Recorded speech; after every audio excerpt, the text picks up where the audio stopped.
Bonjour à tous, je m'appelle Duan Pineda et aujourd'hui on parlera du surréalisme. Pour avoir un plan et une cohérence, et dans ce petit exposé, j'ai préparé quelques points. En premier lieu, j'ai l'introduction, après l'histoire du surréalisme, puis des caractéristiques, après les pionniers des tours, et après quelques œuvres, et finalement la conclusion. Très bien, commencer avec l'introduction. Je veux dire que j'ai choisi ce sujet parce que c'est, c'est un sujet qui n'est pas très fréquent quand on parle dans la littérature. On écoute ces sujets seulement en général quand on écoute de la peinture, mais j'ai cherché information et n'est pas seulement dans la peinture comme on aussi a vu pendant la classe. En forme de définir cet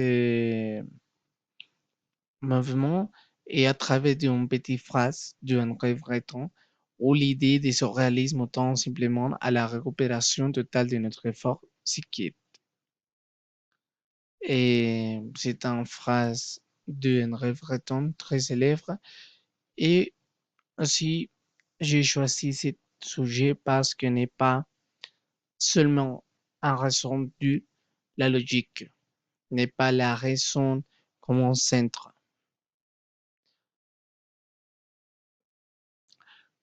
Bien, après, on a l'histoire du surréalisme. Le surréalisme est un mouvement artistique qui est précédé par le naturalisme, le symbolisme, le dadaïsme, le réalisme aussi.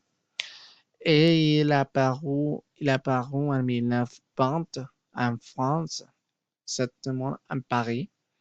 Et je vais dire après avec quelle œuvre a été le plus libre pour commencer ce mouvement.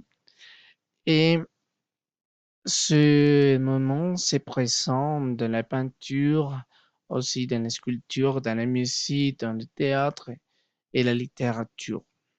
Quelques auteurs importants, Breton, Sinon, Éluard et Aragon. Quelques caractéristiques de ce mouvement, et ben, on va voir qu'en premier lieu, on a des thèmes concernés. Et le premier thème est l'amour fou, où la femme a un rôle différent. La femme a un rôle de Dieu.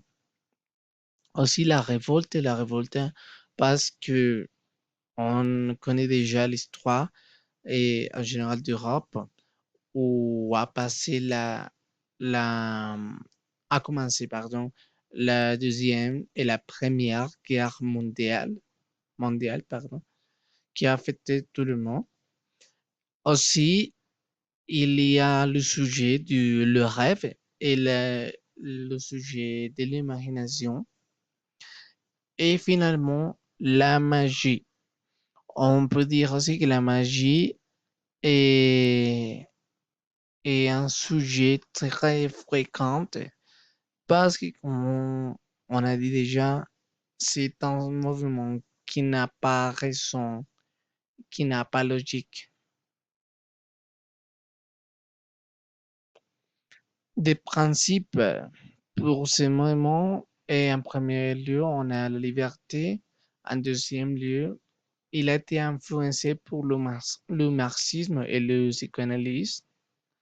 Et par exemple, des idées de transformer le monde de Karl Marx ou les idées de Sigmund Freud ou l'union du rêve et de la réalité et son l'origine pour changer le pensée des personnes.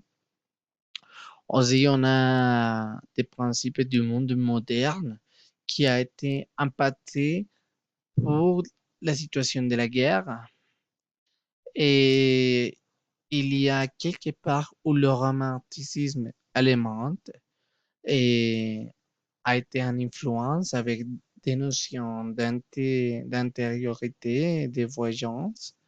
Et finalement, et comme on a dit, le mouvement naturaliste et le roman noir anglais et a permis de, de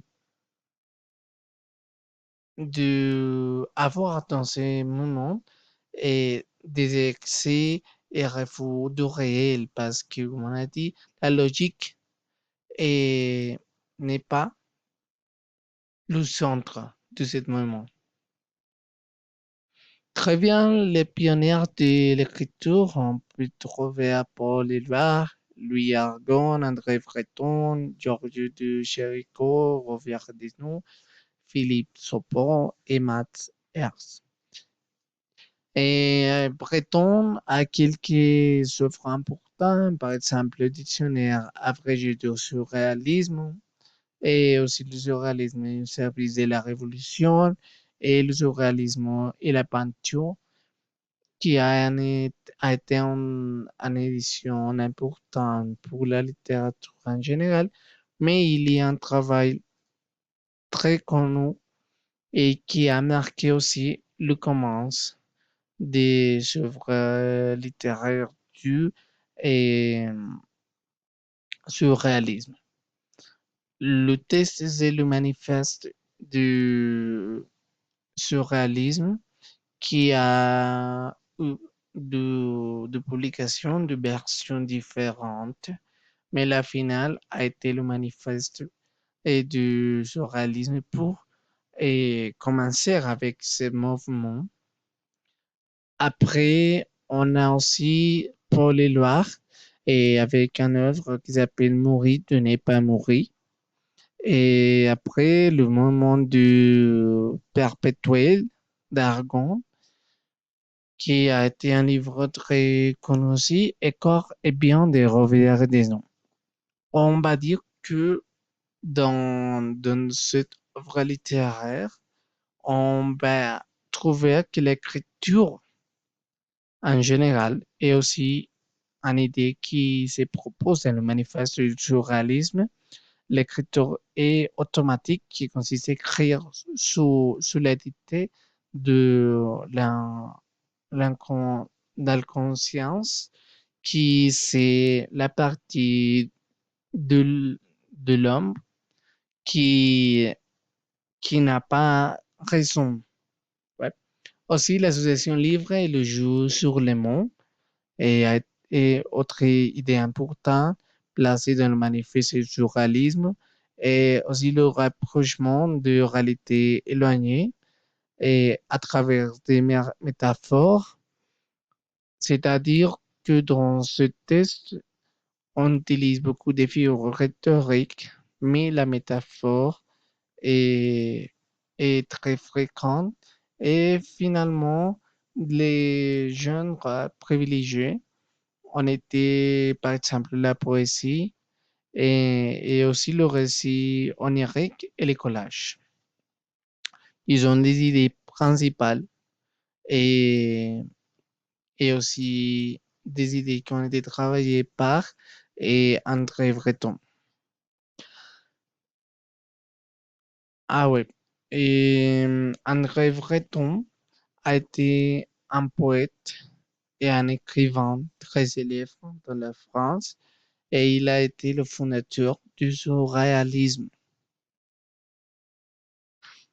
Bien, et pour la conclusion de cet exposé, je vais dire que j'ai j'ai choisi ces sujets parce que on a vu est très intéressante parce qu'il n'est pas seulement dans la peinture, sinon dans l'écriture, dans différents arts et aussi parce que c'est un moment qui n'a pas beaucoup de centre dans la raison, dans la logique. on peut voir dans, par exemple, en peinture surréaliste, un bateau et aussi, par exemple, un éléphant. Un éléphant qui, qui est entre le bateau et beaucoup de choses comme ça qui ne sont pas très réalistes.